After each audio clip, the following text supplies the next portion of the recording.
इस जीवन का सत्य क्या है? जन्म, जहां से जीवन का आरंभ होता है, या अंत? मृत्यु, जहां पे इसका अंत होता है।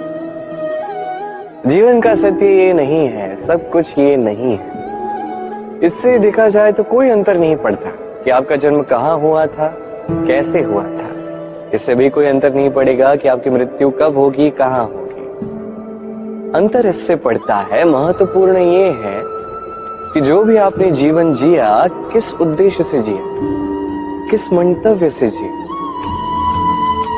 अब यदि आप कुछ ऐसा कर जाते हैं जिससे समस्त संसार आपसे जीवन जीने की प्रेरणा लेता है, मृत्यु के पश्चात भी आपके कर्मों को देखकर, उन्हें स्मरण करके जीवन जीना सीखता है, तो इसका तात्पर्य यह है कि आप अपने कर्मों से, अपने चयनों से अमर हो चुके हैं। देखिए, जीवन की चिंता व्यर्थ है, मृत्यु का भय व्यर्थ है, क्योंकि आत्मा कभी नहीं मरती, इसका कोई अंत नहीं कर पाता।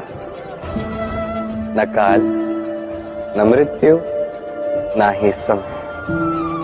यदि कुछ ऐसा है जो आपकी आत्मा का अंत कर सकता है, तो वो आपके ही दुष्कर्म है। तो ये जो जीवन काल आपके पास है, इसमें केवल शुभ कर्म कीजिए, चिंता त्याग दीजिए। ऐसे कर्म कीजिए जिसे देख के संसार उचित मार्ग पर आ जाए, शुभ कर्म करने लगे। यदि आपकी मृत्यु के पश्चात भी संसार आपको स्मरण करके सीखेगा, उचित राह पर आएगा, प्रेरणा पाएगा, तो आप ही अमर हो जाओगे। महादेव, वो देव जो महान है, जो देवों के भी देव कहलाते हैं, जो मेरे आराध्य है। कभी आपने ये प्रश्न पूछा कि शिव ही महादेव क्यों कहलाते हैं, कोई और देवता क्यों नहीं कहलाया जाता? वो इसलिए क्योंकि महादेव में, शिव में एक ऐसा विशेष गुण है जो अन्य किसी में नहीं। निस्वार्थ होकर लोक की सेवा करना। यदि आवश्यकता पड़ जाए, यदि सृष्टि पर विनाश की स्थिति मंडरा है, तो अपने प्राणों की चिंता किए बिना हलाहल ग्रहण करने के लिए भी सज्ज रहते हैं महादेव। और इसी अद्वितीय त्याग के कारण शिव ही महादेव कहलाते हैं। अब यदि मनुष्य भी निस्वार्थ भाव से स्वयं को अर्पित कर देता है इस लोक के कल्याण के लिए, उसकी सेवा के लिए, तो वो भी महापुरुष, महामनुष्य बन सकता है। यदि किसी को भूख लगी तो अपनी थाली से आधा भोजन उसे दे दिया। यदि कोई रोगी हो तो उसकी सेवा की, उसका उपचार करने का प्रयास किया। ये जीवन केवल अपने लिए नहीं, अपितु दूसरों के लिए, समस्त संसार के लिए जिया। यदि ये सब मनुष्य सीख गया तो वो महादेव के पद पर अग्रसर हो चुका है। यदि मनुष्य निस्वार्थ भाव से इस संसार की सेवा करना सीख गया, तो वो निश्चित रूप से महामनुष्य अवश्य बनेगा। मनुष्य बड़ा ही विचित्र प्राणी, योजनाएं बनाता है, षड्यंत्र करता है, प्रयास करता है, किसी को पराजित करने का प्रयास करता है, सर्प को रस्सी समझकर हाथ में थामने का प्रयास करता है, किंतु एक बात समझ ही नहीं पाता, समय का ये सर्प ये हाथ में थमता ही नहीं, और जो किया है वो पुनः लौट के आएगा आप ही के समक्ष। देखिए, इससे कोई अंतर नहीं पड़ता कि आप कुम्हार के पुत्र हो या कृष्ण के पुत्र हो।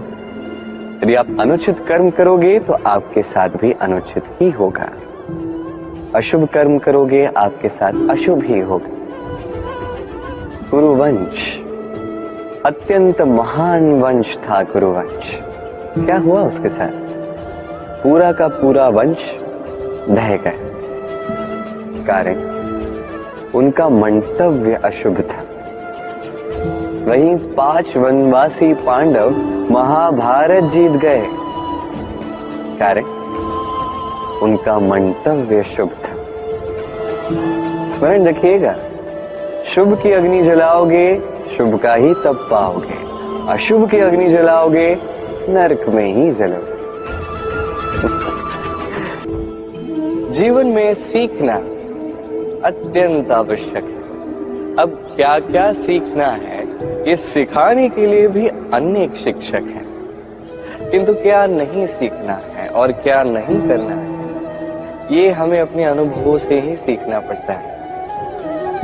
अब इसका अर्थ ये नहीं है यदि आपको सीखना है कि अग्नि का ताप क्या है तो आपको अग्नि में ही हाथ डालना होगा, नहीं, किसी और के अनुभव से भी सीख सकते हैं। प्रश्न ये उठता है कि क्या आप सीखना चाहते हो या नहीं। यदि आप ये सोचोगे कि मैं केवल अपने ही अनुभवों से सीखना चाहता हूं तो जीवन काल छोटा पड़ जाएगा और सब कुछ सीख नहीं पाओगे। इसलिए अपने साथ साथ बड़ों के अनुभवों से भी सीखना आरंभ कर दीजिए, इस संसार के अनुभवों से भी सीखना आरंभ कर दीजिए। और ये निश्चित रूप से सीखना आवश्यक है कि कब क्या नहीं करना है, कहाँ विराम लेना है और कहाँ नहीं लेना है। तो आइए और मेरे साथ प्रेम से कहिए, राधे राधे। मनुष्य रोगी क्यों होता है? शारीरिक दुर्बलता के कारण? नहीं, मनुष्य रोगी होता है उसकी सोच के कारण, उसके विवेक के कारण, उसके कर्मों के कारण, उसके क्रोध के कारण। और जब कोई ठीक होता है, स्वस्थ होता है, तो इसका तात्पर्य ये नहीं कि ये केवल औषधियों का कार्य है, नहीं, ये किसी के दिए हुए प्रेम का प्रभाव है, विश्वास का प्रभाव है, संबल का प्रभाव है। केवल औषधियों से कुछ नहीं होगा। यदि मन में प्रेम होगा, विवेक होगा, विश्वास होगा, संबल होगा, तभी ये औषधियां भी उपचार करती हैं। स्मरण रखिएगा, ये जीवन छोटा सा है। मन में प्रेम रखिए, मित्र बनाइए, शत्रु नहीं। प्रेम कीजिए, द्वेष नहीं। और इसी प्रेम के साथ कहिएगा, राधे राधे।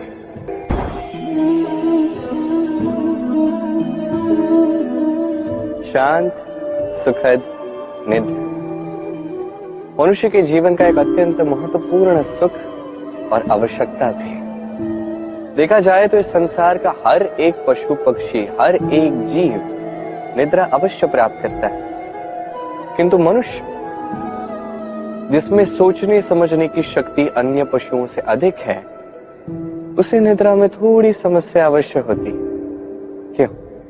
है कि नहीं? अब इसका कारण क्या है? चिंता।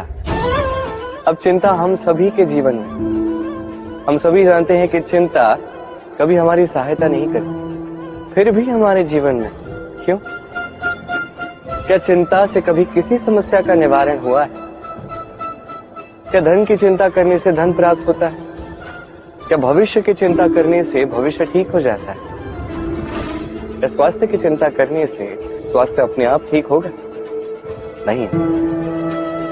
तो इन सब से हमें एक छोटी शिक्षा अवश्य प्राप्त करनी चाहिए। आप भी अपने कांधे से चिंता का ये भार हटा दीजिए और इच्छाएं, ये सारी इच्छाएं साथ आकर हमारे मन में चिंता उत्पन्न करती हैं। तो इन इच्छाओं को भी त्याग दीजिए, प्रकृति के प्रेम पर विश्वास कीजिए। स्मरण रखिए, जो चिंता मुक्त होगा वो चिता मुक्त होगा।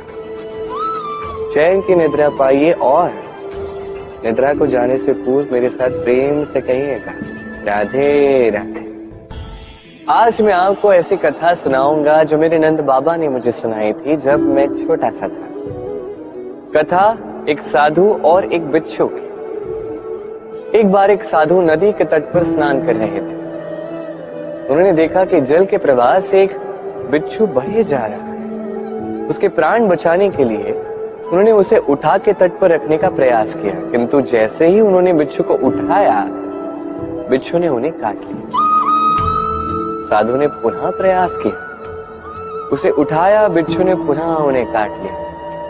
वो पुनः प्रयास करने गए, तभी शिष्य ने उनसे पूछा, ये आप क्या कर रहे हैं गुरुदेव? ये सब क्या है?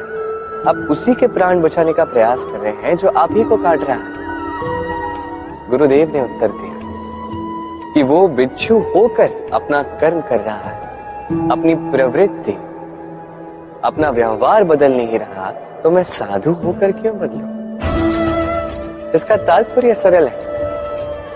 संसार में कुछ ऐसे लोग होंगे जो बुरे होंगे, दुष्ट होंगे, और कदाचित वो कभी नहीं बदलेंगे, कभी उनमें परिवर्तन नहीं आएगा। और इसका अर्थ ये नहीं कि हम अपना कर्म करना छोड़ दें, हम अपना प्रयास करना छोड़ दें। जी नहीं, हमें तो करना ही होगा, क्योंकि इतिहास गवाह है ये प्रयास इस संसार की धारा को ही बदल देते हैं। तो आप भी आइए और मेरे साथ प्रेम से कहिएगा, राधे राधे। सत्य क्या है ये सत्य? कोई कहेगा कि जो असत्य नहीं वो सत्य, कोई कहेगा कि वो जिसके आधार पर हम जीवित हैं वो सत्य है। किंतु सत्य क्या है? इससे भी अधिक महत्वपूर्ण ये समझना है कि सत्य का उपयोग कैसे किया जाए। यदि आपके पास सत्य है, आप सत्य जानते हैं और आप उसका उपयोग करते हैं, सदुपयोग करते हैं संसार के लिए, तो आप इस समस्त संसार से ऊपर उठ जाते हैं। किंतु यदि आप सत्य जानते हैं और आप उसका दुरुपयोग करते हैं, तो आप समस्त संसार के लिए हानिकारक बन जाते हैं। स्मरण रखिएगा, सत्य जितना कोमल है, अर्ध सत्य उतना ही कठोर। ये अर्ध सत्य समस्त संसार का नाश कर सकता है। इसलिए जीवन में सत्य के विषय में संपूर्ण सत्य जानना सीख जाइएगा, यह अत्यंत आवश्यक है। ये सत्य, इसकी स्वयं ये मांग है कि आप सावधान रहें। तो आइए और मेरे साथ प्रेम से कहिए, राधे राधे। कहते हैं जो मन से निकलता है वो कभी अशुभ नहीं होता। अशुभ होता है तो वो भाव, वो इच्छा जो मन से तो निकलती है किंतु विवेक की कसौटी पर परखी नहीं जाती। ऐसा ही एक भाव होता है क्रोध। ये क्रोध आपके विवेक को ही हर लेता है, आपकी करुणा को हर लेता है। आप सोचने समझने के पात्र ही नहीं रह जाते। अब यदि आपको इस संसार पर नियंत्रण करना है, भविष्य पर नियंत्रण रखना है, वर्तमान पर नियंत्रण रखना है, तो पहले क्रोध पर नियंत्रण रखना सीखना ही होगा। क्योंकि ये क्रोध आपका मित्र नहीं है, ये आपका बल नहीं, आपकी दुर्बलता है, और ये शत्रु की शक्ति को बढ़ाता है। अंत में हानि आप ही को पहुंचती है। तो इस क्रोध को नियंत्रण में रखिए। दुष्टों के मंतव्य अपने आप असफल होते जाएंगे।